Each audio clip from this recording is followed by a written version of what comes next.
Sino kayo? We are you guys, and we need your help!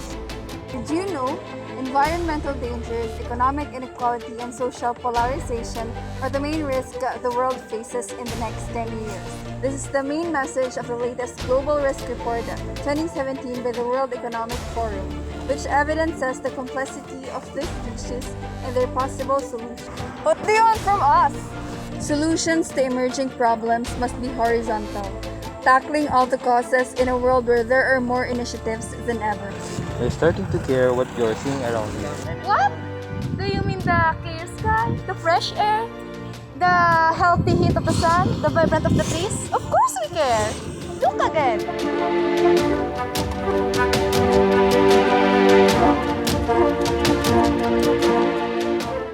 Help us to restore this place, the place where you put your feet every single day.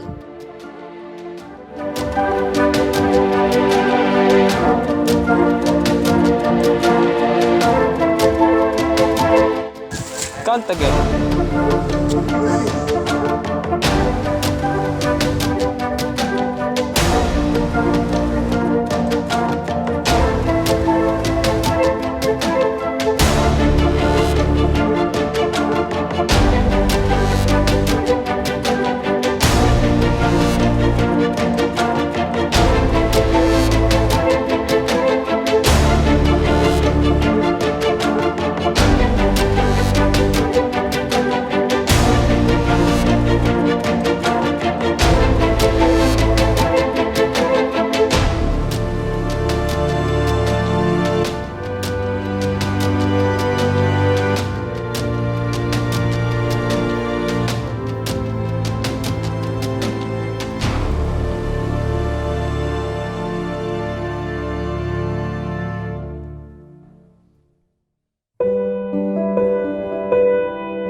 What do they mean by count again?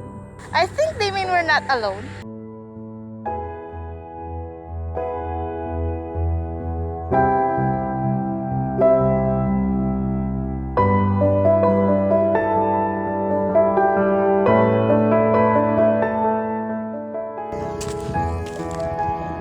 I think we're the green people now. We can't just restore this place. We can restore any place with the help of them because they care the moment we care.